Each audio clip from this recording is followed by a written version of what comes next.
The Magic Show is brought to you by StarCityGames.com, and check this out. On February 4th and 5th, the StarCityGames.com Open Series comes to Richmond, and this event is going to be huge. We're talking hundreds of players, over $14,000 in cash prizes, at least 18 players qualifying for any SCG Invitational in 2012. Live coverage all weekend long courtesy of SCG Live and as much Magic the Gathering as we can pack into one weekend. So make plans to join StarCityGames.com in Richmond, and we'll see you there.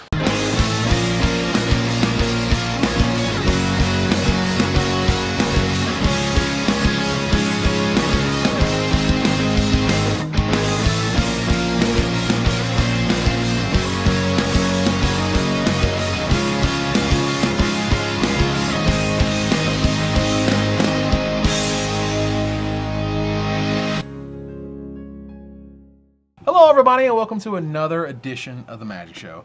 Here we are talking about our Dark Ascension set review. We are almost done. We are at the absolute finish line. I am here with Todd Anderson, Gerry Thompson, I'm Evan Irwin, and we have went over every single card so far except the gold and the land and the artifact cards, which we want to talk about today. We're so close. Right there! Let's talk about Diagraph Captain. How you feel about him? Not my thing. Yeah, okay. But, Tribal zombies. Death Baron is what, the most expensive card in Shards? Or Think so. non-mythic card? Non-mythic card, yeah. So, I mean, this seems like it's going to be a pretty big hit. I think it's going to be popular. I mean, I'm kind of upset that, like, this is not a rare. Like, I feel like most of the Lords should be rares just because those are the kind of cards that people like to open, and they help sell packs. And the fact that it's also multicolored, like, if all of these, like the you know, the Dark Skull Captains, the you know, the Inner Wolf or whatever, Ember Wolf, yeah. I mean, they would help sell packs more because people would just like tribal effects. But I mean, Diagraph Captain, he's pretty sweet. I think the fact that he's blue and black is nice as opposed to like black and red, like the older I think Pyre Zombie and stuff like that. Right. So. Allows you to play like the Stitch Drakes and stuff like that in your blue-black zombie deck, which is nice. So. Do you think there's actually going to be a blue-black zombie deck in Standard? No, I don't. Okay. But I'm just asking, but like because you have the Scars lands, you know, you have the M10 duels, and you have Geralf's Messenger, and I think that's sort of what you want to be in sort of a zombie deck right now. So you want to be able to make 3 black, but the ability to sort of splash blue cards, whether it's Forbidden Alchemy or you know just like Snapcaster or whatever it is, you know, it feels kind of powerful, but. I don't know, just asking. I don't think you necessarily need the blue, and I think in order for like Diagraph Captain to be good, you would need a more powerful curve. And the 2-drops are kind of lacking. I definitely like Gravecrawler and Geralf's Messenger, but aside from that, the Intimidate zombie isn't really doing it. I think Diagraph Ghoul's good too, though. Yeah, that one's fine. I mean, you have two different 2-power 1-drops, which is nice, and they make. But like the fact that you just are completely lacking in the 2-drop slot other than the Intimidate guy is pretty huge, I think. Yeah, I mean, even the Vampire decks had 3-mana Lords that they could have played, and they didn't. That's true. So, but that's, I mean, they also had, like, Colosseum Highborn, though, which, like, you have nothing even similar to that, so. I mean, Messengers. I mean, for what, there is another line of text on this guy that does say, whenever another zombie you control dies, target opponent loses a life. So it's not quite Highborn, but it is additional value. Yeah. And as well as being pumped, you know, as well as pumping all your guys. Yeah. Like, the Dark Skull Captain, as we move on here, I think this guy is really good, actually. Yeah, I think but he doesn't provide value when something dies. This guy seems pretty good. This guy seems like... well, let me back. I looked at the top 16 deck list last week, and I was like, blue, white, blue, white, blue, white, blue, white, blue, white, blue, white. Did you see some Moreland Haunts? I saw a few Moreland Haunts in those decks. Did you see some Midnight Hauntings in those decks? A couple here and there, one or two-ish. And Dark Skull Captain seems really good. He's got flying too, by the way. Yeah, just I would probably play this card over Hovermere, I think. Yeah. I mean, Hovermere's the less mana. To be fair, though, Hovermere can still block a creature with a sword on it, and Dark Skull Captain just can't. Right. So that might be the defining point. Yeah. I mean, but what do you guys think about this guy for constructed applications? I mean, it might be good. A lot of the stuff is about winning those token battles, and having more anthems basically helps that. So if you're playing against, like, last week's Blue-White Delver list, and you have something like this, I mean, their Moreland Haunt isn't going to do much. They're going to need an equipment. Right. But ultimately, it does come down to, like, equipment is the most important thing. This guy doesn't necessarily break the mirror wide open, so we'll just have to see. Yeah, it is kind of nice that he pumps Geist also. Geist of St. Traft, because like a lot of times Geist of St. Traft can't attack into a board that has like multiple 1/1s or like a 2/2 in play. But with Dark Skull Captain, you know, you can just jam your guy in there, deal an extra 4 points of damage, You know, and it has the upside of making all of your token generators like that much better. So seems fine. I mean, the fact that it gives them hexproof is just like, you know, you have to kill this guy before you can touch anything else on my board. This guy has to die, or you have to have just a huge sweeper that gets rid of everything. But moving on to another Drog Skull card, the Reaver, which I think is neat. I don't know if it's going to be like taking over any standard games until Scars rotates and you know, Consecrated Sphinx makes his way out of here.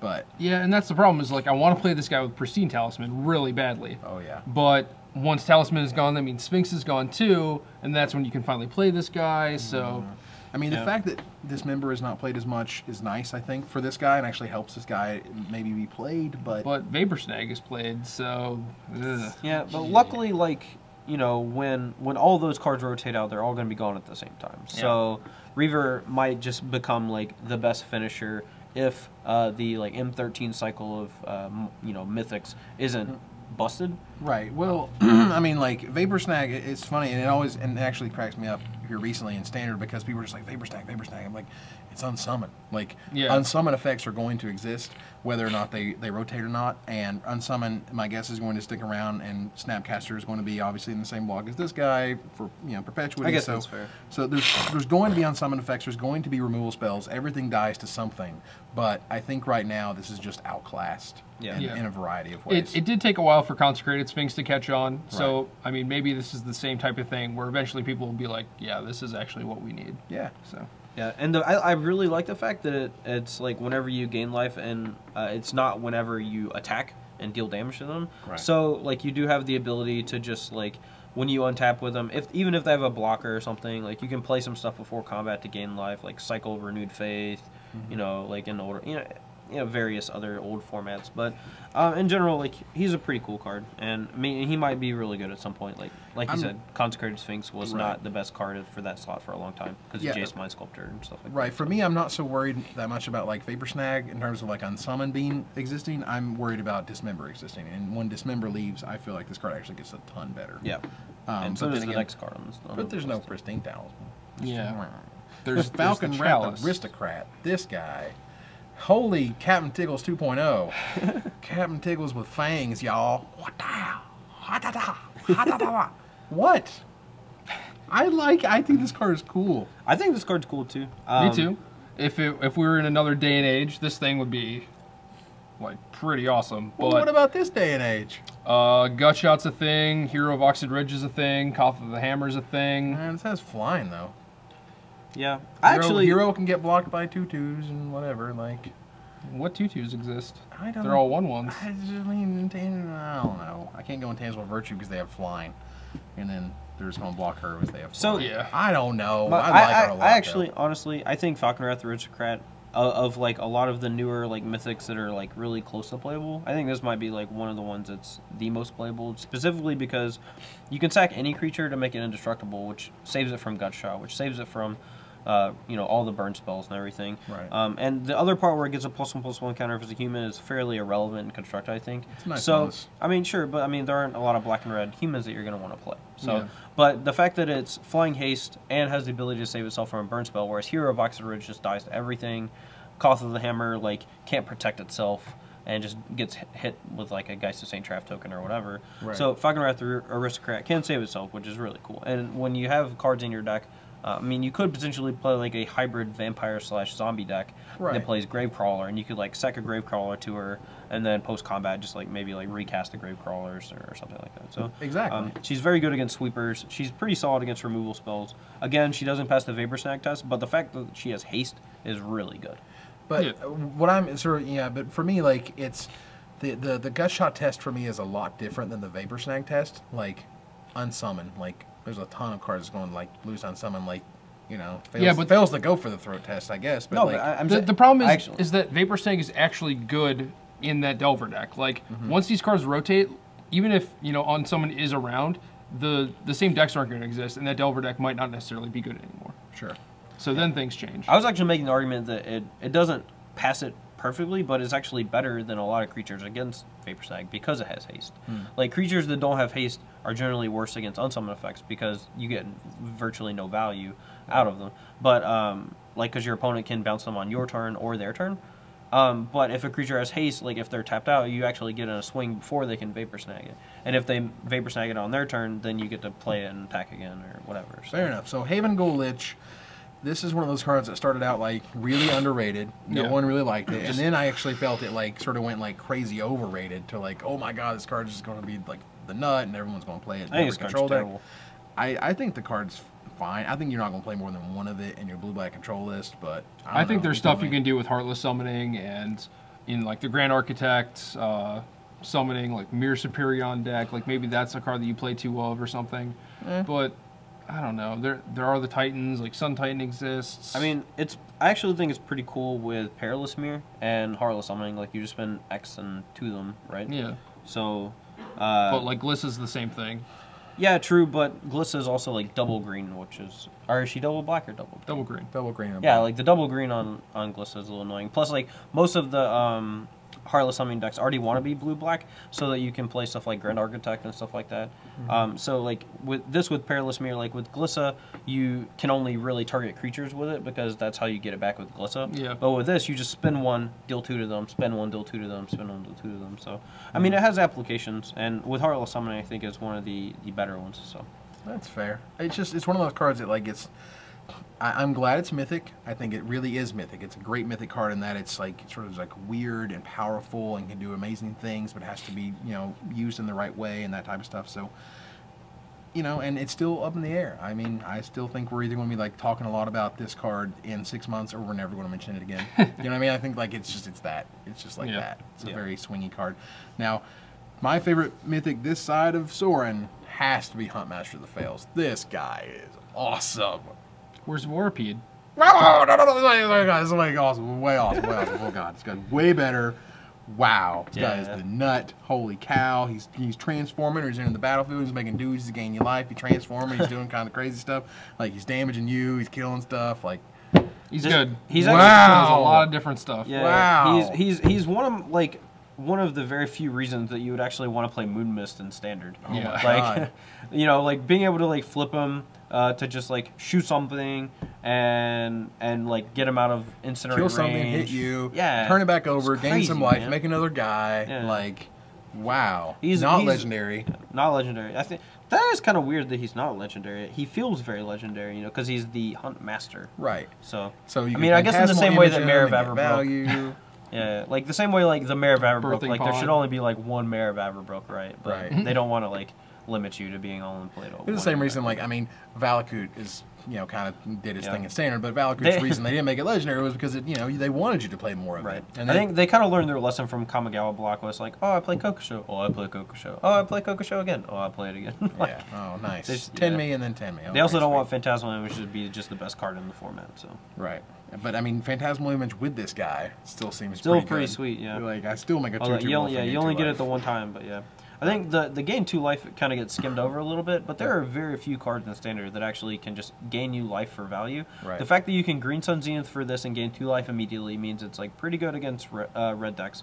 But like, if you can actively flip it with like Snapcaster Mages and stuff like that, and you can control basically what side of the day it's on, like that just makes it that much more powerful. Like it's a very, very good card. That card is so sick. I love that card. Now, Ember Wolf will go right in there. That's your 3-drop. Yep. You go Young Wolf into something. Mare of Averbrook. Into Mayor, into Ember Wolf, into the Huntmaster, and then all hell breaks loose. And then they wrath and you feel bad, but whatever. Yeah. Oh, but then you still have your Young Wolf, right? Because it has Undying. Yeah, it does. So, but Ember Wolf, is a card that was made, I think, certainly for the Werewolf tribal deck. I mean, we've already got the Lords for everybody else. We might as well give the Werewolf one theirs. Yep. I mean, a lot of these multicolored creatures that they print in this set were very centered around tribal themes. So, right. I mean, this is definitely the Werewolf one. I think the Wolf deck's good enough for block. Yeah. But probably not Standard. Yet. Yeah, I agree. Yeah. There's still one more set, obviously. Right. I mean, all they need to do is give us a Vengevine and Avastin Restored, and... I mean, it is a big set, too. So, I mean, there's going to be another 300-something cards added to the pool for block. There's going to be, like, some serious players involved in that. So I can imagine there's going to be some really powerful mythics that may help the Werewolf Although, deck. I think they said there are no flip cards in the last set, right? So there might not be any werewolves at all. Well, there may be. Well, what I was actually thinking of, then the thing that actually makes the most sense to me, wolves or something? permanent werewolves. They've actually changed into form and stuck that way. I guess that makes sense. So, I don't know. Who knows? But Sauron, Lord of Innistrad, we have certainly spent some time talking about how good that card is. Yeah. Todd, tell us what your feelings are on it at this point. I mean, and I actually was not happy about him until they printed Evolving Wilds, because in Standard, like, you just didn't have a good mana base for a black-white token deck. But now that you have Evolving Wilds and Isolated Chapel, Sauron is actually just going to be, like, the best card in the format. Like, it's... Like, I mean, Jerry's shaking his head like, no, it's not going to be. Sure, it's not going to be the best card in the format, but... It's up there, I mean, it's good. Elspeth was never the best card in the format when she was, like, Elspeth Knight Errant. Right. But, I mean, he makes guys, which is sweet. They have lifelink, so it's pretty decently easy to race. He can make multiple emblems after you +1 him one time. So, I mean, he's a very sweet card. His ultimate is kind of cool. I'm kind of sad they put the addendum of, like, other planeswalkers, so you couldn't, like, send him to 1 loyalty, exile himself and 2 other things, and bring him back, and then +1 him again, right? Jesus. Yeah, they thought about that. Oh, so, man! Yeah. So he's very powerful, and I'm really happy that they reprinted Evolving Wilds. So that makes it like the aggro version of, like, a token deck viable. So yeah, card's nuts. That's all I got on that one. We talked about it. We discussed it. We looked at it. Card is ridiculous. Wow, they pushed him. They juiced him. They wanted this card to be awesome, and by God, it is awesome. That's what happened. So Stormkirk Captain to finish out the Lord cycle. Did you say Crapton? Did I say Crapton? Stormkirk Crapton. He's not Crapton, though. He's not Crapton at all. Ah. I mean, is he? Generic Lord is generic. Yeah. I mean, he doesn't add the value, and for me, that was why I was looking at the zombie Lord. You know, there at the end, he says when another zombie you control dies, target opponent loses a life. That's a value that you don't really get on the other lords. This one gives first strike. Yeah, first strike. Okay, that's about so all you like get. one like dominates combat, the Right. other dominates mass removal. So it's really just like the zombies are very good when they die. And the Stormkirk Captain makes vampires, like, way better when they don't die. And, like, obviously vampires don't want to die. So Right. I mean, and Ember Wolf, like, you know, made sure they can't transform. Exactly. They're all very thematic, obviously, and, like, the spirits don't want to be messed with, so that's why they have hexproof and stuff like that. So yeah. So either way, how do you feel about sort of Unlimited at this point? I mean, in Limited, I think it's sweet. I mean, Just the captain? Yeah. Yeah, he's solid. I mean, all the vampire guys get bigger when you hit your opponents. You want to discourage them from blocking, right? And first strike is a great way to do that. And then it just kind of spirals out of control from there. So if you are black-red vampires, it was pretty tough to get, like, an actual vampire deck in just Innistrad because there weren't that many good cards. But it seems like there are a few in this one. Yeah. Although I think there's as many doubles in this set as there are vampires, so you might be like... I mean, there's not really, like, a benefit to being doubles, though, so... Yeah. That's kind of like an odd creature type to just have. Oh, where's the Devil Lord? Yeah, I want to see that one. He might be in the next one. That may actually be too political for them to actually make. Yeah. Oh, boy. Altar of the Lost. This is one of those cards that's, like, it's weird. It's nice that it's weird. I like it. It's probably playable if people want to play Burning Vengeance, stuff like that. I'm so sad that they, like, put the word flashback on this card. Because if you could use it to cast retrace cards, it would just, like... I mean, it wouldn't... I don't think it would be too good. It would just be okay. And you could still play it in decks that wanted to retrace to, like, flashback, Raven's Crime, or even, I think Cedric Phillips played the blue one that draws a card. Una's Grace. Yeah. That was a real nice one. He said, yeah. But, yeah, I mean, to put the word flashback on there makes me a little sad. But other than that, I'm not sure you'd even play this with retrace. Probably not. I mean, like, it's sort of designed to be a card that sort of gets you thinking and blah blah blah. It fills a role. It's like it exists. It's a card that exists. I feel like this is a very I'm afraid of what we could do with it card. So they just, like, kept pushing it and pushing it until it's just unplayable. I agree. It looks like they just kept making it worse and, like, well, we better make it enter the battlefield tap because of some random interaction. And so, like, well, okay, sure. Like, yeah, whatever. Yeah. Okay. Avastin Scholar, however, actually feels a lot better than some of the equipment I think that are in the block. It gives it vigilance, it gives it +1/+0, and it gives it, you know, like a free creature if you attach to your human. Yeah, I think this is a very sweet one to go get with Trinket Mage and a Pure Steel Paladin deck. Yeah. And that's cute. That's super cute. It's cute. Yeah, I mean, like... I don't think it's good enough. It's value, though. I mean, to be fair, like, people were playing Piston Sledge 2 weeks ago in their Pure Steel Paladin deck, so, like, this could have a home. I mean, I like Piston Sledge.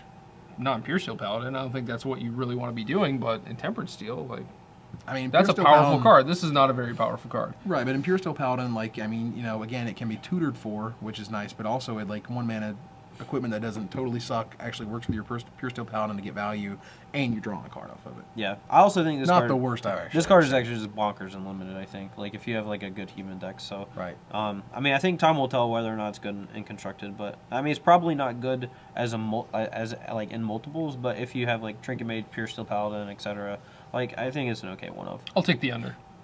Okay, fine. Chalice of Life. I misunderstood this card when I first read it and thought it was ridiculously crazy better than it read. What'd you think it was? I thought it said if you have more than 10 life than your opponent, you transform it. And then I was just like, holy cow, this card is dumb. But instead, you have to have 10 more than your starting life total, so you have to get 30. That's not impossible or whatever, but it also makes the card a lot worse. Yeah, I mean, it fits right into the like Saracen decks, the one that like gets +5/+5 and whatever. So I mean, you play this in like Modern with Martyr of Sands, and you just get up to 30, and then you just 5 them for the rest of the game until they're dead. Yep. I mean, I just literally see it as like, you know, a win condition for some random like control deck and or like the Martyr of Sands deck. Yep. When I first saw this, I wanted to play with Pristine Talisman and just like no creatures, just those, get up to 30, dome them out with that, but use those cards to stay at like 10, not to get up to 30, so exactly. It's kind of tough. Yeah. I mean, it was designed and developed the right way. It was. And agreed. That's good. Elbrus the Binding Blade, I will contend that the biggest mistake they made in releasing Dark Ascension was not giving this to somebody to spoil. Really, Wizards? Really? Really? You're telling me there's not an EDH player out there who wouldn't have given their left freaking ear, to be family friendly, to be able to preview this card for real? Like, this card just like is ridiculous, it's over the top, it's mythic, it does something crazy. Yeah. And yet they're just like, we're just going to spoil everything else. They'll see it like everyone else. It's just a 13/13. You know, they're like sort of kind of free-ish. You know, you want a Stoneforge Mystic for it. You want to do all kinds of crazy stuff with it, and they just dumped it out in the spoiler. Yeah. Yeah. Really? I agree completely. I think that was a pretty big mistake.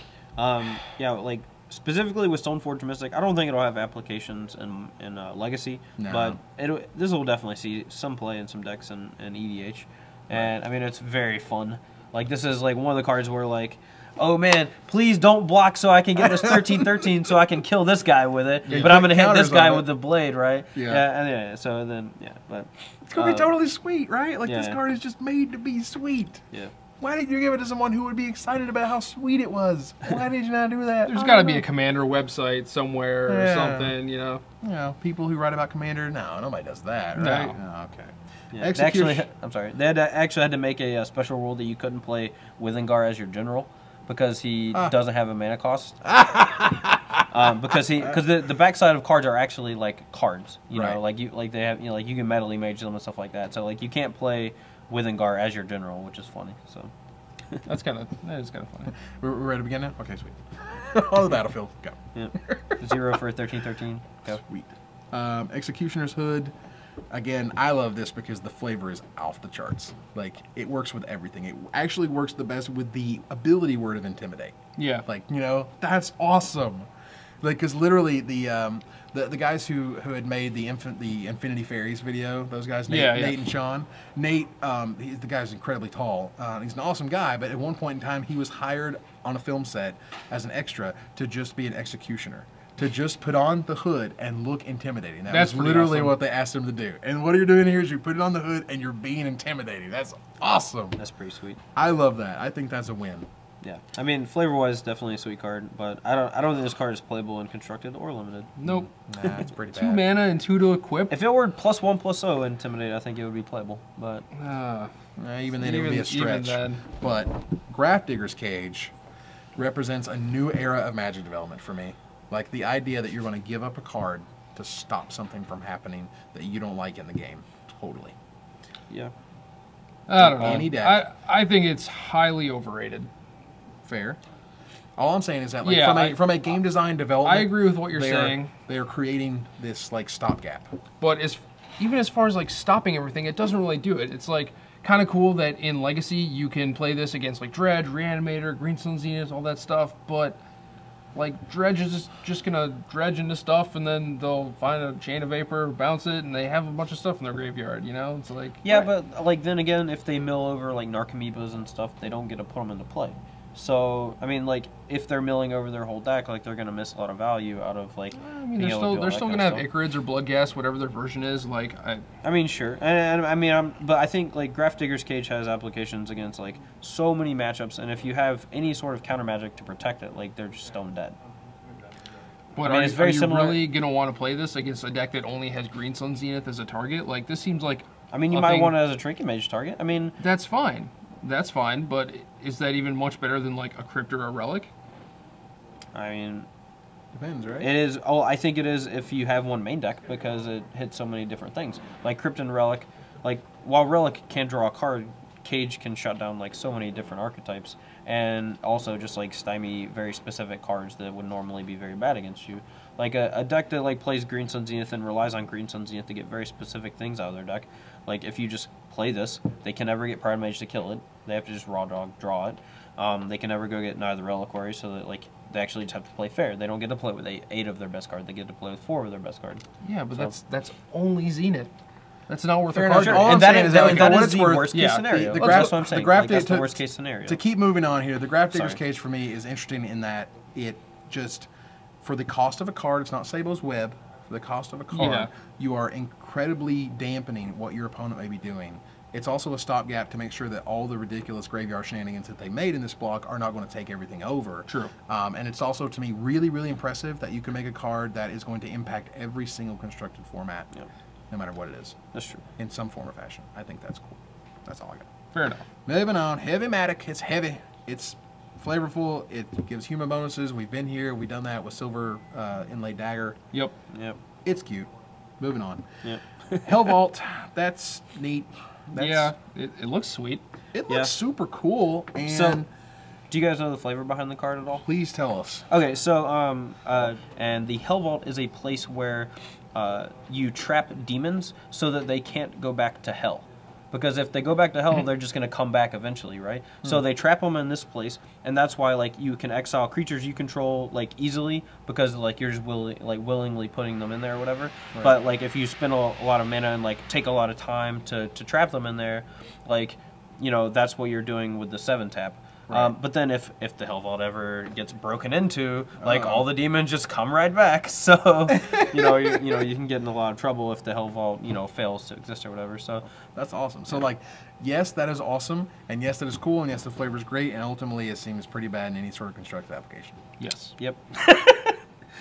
Moving on. Yep. Jar of Eyeballs, revealed by Mark Rosewater. First time I read it, I was convinced that it sacrificed itself, and it didn't. And so then I was like, oh, maybe that's kind of cool. And then I was you like, don't have to sacrifice it? No. I didn't know that. Exactly, right? Wow. You read it and you're like, obviously it's just empty. Right, obviously Shrine of, Piercing Vision or whatever. But like, no, it turns out. But the problem is that like it's a 3-mana artifact that doesn't do anything when it enters the battlefield. Your creatures have to die for you to put counters on it. And then you have to pay 3 mana to possibly look at 2 cards. So 6 mana, your guy has to die, and then you're looking at 2 cards and you keep one of them. Just like you, I was 100% convinced you had to sacrifice it. That's weird. That's really cool. Right. So, in limited maybe, I'm going to give you a limited maybe on this one. Maybe. Maybe. I think there's a reason it's rare. I think there's, otherwise it would have just been uncommon. You know? Sure. That's all I'm saying. Like, there's a reason, like, and it's like maybe they just card. There's a reason that the numbers are what they are. Yeah, maybe they just didn't want like there to be like a million jars of eyeballs in every single like limited event. Like, just like fair. Kind of a gross card. A new Sensei Divining Top type thing too. Right. Yeah. So Warden of the Wall. How you guys feel about Warden of the Wall? It's a pretty cool card. I like this card. This is the type of thing I can get behind. Yeah, I really wish it didn't come into play tapped. Like I would love to have it as a blocker on the first turn you play it. Right. Other than that, I mean, it's a mana accelerator for limited. It's pretty sweet. I don't think it's going to be in constructed though. It was probably a little pushed at coming to play untapped. Like, that seems pretty good. I can see this being played in constructed. Yeah. If I'm playing Pristine Talisman to stop Moorland Haunt, like this isn't all that much worse. Like Vapor Snags aside. And kills intangible virtued tokens. I guess that's true. And accelerates you when you need it. Wolf Hunter's Quiver is like they really, really, really wanted this to be a very limited use thing. They learned their lesson from Viridian Longbow, I think, and made this thing cost 5. But honestly, if we're talking about Pure Steel Paladin and Trinket Mage, right? I think this is a fine inclusion. I think you get more bang for your buck for this thing from that crappy human equipment getting one dinky flyers that don't do anything. I mean, that's possible, but there was actually something very similar to this in Lorem block that involved shamans, and it was like basically like really cheap to equip to a shaman or free to equip or something, and dealt I think like 2 damage if it was a shaman. Right. But I mean, this is severely overcosted. Like even like you're never going to be able to like do more than 2 damage to any one creature with it, and that's I don't think that's very good. Well, I mean, for me, I'm actually sort of thinking about, there was the spirit that untaps a creature, or untaps or taps it. Like, this is one of those types of equipment that can really sort of like get out of hand if they're too cheap, know. And it's also like the the idea of any pinger in an environment changes the environment drastically. I mean, and if they have werewolves, I mean, it does have the sweet advantage against werewolves. But like Cunning Spark Mage, not only impacted limited greatly. I mean, it eventually went to constructed. You know what I mean? So any type of effect where you're tapping to deal damage, I believe they begin more and more guarded with it. They've made it more and more expensive to make happen. Evolving Wilds we spoke about. Awesome card. Yep. Thanks, Black White Deck. So glad they thankfully it's back and we can play reasonable mana bases. Yeah, I mean, like, I don't know, like, how much you guys played of Time Spiral block constructed, but Terramorphic Expanse was the defining card of the format for any control deck or any deck that wanted to play more than just like 2 colors. Right. And having Evolving Wilds for just block constructed alone will be awesome. But the fact that like we had 2 of them last year, or like like 6 months ago in Standard, and then we just went from 2 to 0, and now we just get one back. It's so good. Well, I mean, I think the reason, and for me, I think the reason that Evolving Wilds has not been in the environment to this point is Wizards really wanted an environment that wasn't full of loading screens. Because that's what some developers call them. Like, first turn of the game, I Evolving Wilds, like you're just like it's a loading screen. Like loading, I'm about to do something. All right, let's play Magic. And like when there were a bunch of fetch lands, like that was a ton of what Magic was about. The first couple of turns, you just sat around and watched people shuffle. And when these cards are in the environment, they do great things for the mana bases, but they actually slow down games. I guess that's true. So ultimately, it's nice, I think, that they were sort of reserved and didn't give it to us with Innistrad by default and made you kind of work for it for a little while, and then here comes the expansion. And I would have loved like a reprint of like Arcane Sanctum, like those kind of cards, like the 3-color tri-lands. I think it could just come into play tapped, and you could choose a color, right? Yeah. Yeah, I think that would also be pretty sweet. I think that would have been probably a little more cool than just having like a reprint too, though. So, but I would love to see that land in the future. Enters the battlefield tapped, you choose a color, and it just taps for that color. Yeah. And that's a way to get around these loading screen problems. Yeah. Because everybody's going to wait till the end of their turn, and then you're going to have to just wait. Not me. I main phase it. Yeah, same. Turn one of the game or whatever. But either way, Grim Backwoods. How do you feel about the green-black? Seems rare land. Pretty good. Yeah, it's. I mean, if you've ever played with cards like Mirror and the Moaning Well, I mean, sacrificing your guys will come up like often enough that having like some way to do it for benefit is nice. Drawing a card's okay, but like it does cost 4 in tap, and it's black and green, which is kind of hard to do in Standard. So I don't know if it'll really be like that good in Standard. But, I mean, there's like Glissa, there's zombies. Gravecrawler loves this stuff. Yeah, that's true. And there's also Undying creatures. Like you sacrifice Undying creatures, they just come back and are just like scarier, and you drew a card off of it. Yeah, that's true. That seems like good times. I feel like a Birthing Pod type deck would love this effect too. Yeah, that's possible. So regardless, I like Grim Backwoods a lot. I think it's good. Haunted Fengraf. That's an interesting card. Yeah. The first time I read it, I didn't see that it said return the creature at a creature at random. But I mean, if you only have one guy in your yard, it's basically just like regrowth the creature.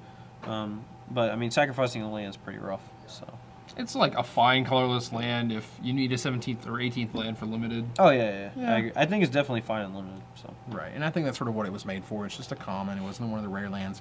Like our last card in the set, Vault of the Archangel. Holy cow! Seems pretty good. Juiced it. Just like swings games so ridiculously. Like the reason that I'm not a huge fan of the Grim Backwoods is because on power level wise, it's not nearly as powerful as Vault of the Archangel. Like. On a tied board state, basically. Right. I mean, you sack a guy to draw a card. Sure, it's like okay, but Vault of the Archangel, you just like swing in. Oh, you don't want to block with anything. All right, I'm gonna gain 40, and you're dead.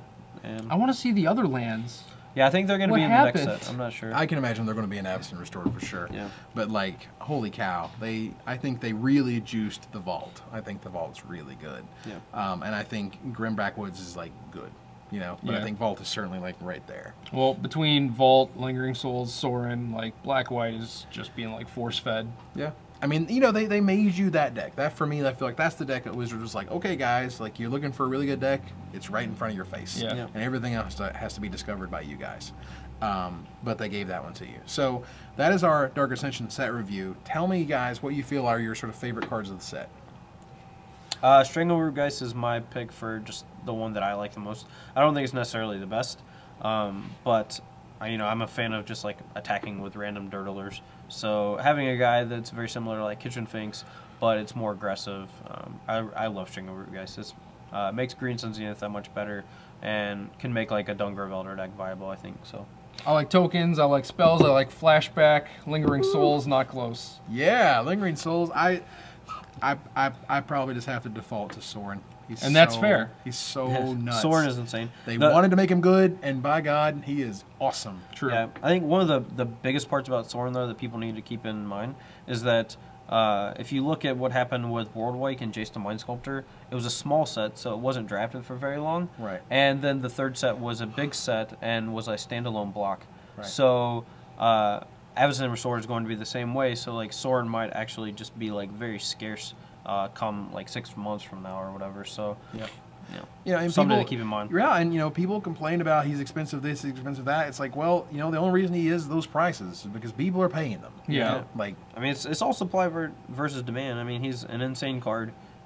He's a very iconic character, and especially in this block, as far as just like the mythos is concerned. So, I mean, he's a very sweet guy. Yeah. So Innistrad and Dark Ascension, you guys happy with sort of where we're at now? I feel like I cannot wait to play Limited. This is gonna be so much fun. Yeah, same. Oh I was thinking the same thing. Like, I was kind of worried about like the self-mill decks losing a pack, but I think there are enough toys in this thing that I'm able to still draft the same deck I want. Woo. The block format's shaping up. I like what it's doing to Standard. There's some new decks out there, some new cards to play with. I'm excited. Yeah, Me man. too. Great. All right, guys. So you guys sat around with us and watched the entire set review. At least I hope you did, because we sort of sat around and talked about every single card in the set for you guys. But we wanted to appreciate your time, and thanks you guys for watching. For Todd Anderson, Gerry Thompson, I'm Evan Irwin here at Star City Games, tapping the cards so you don't have to.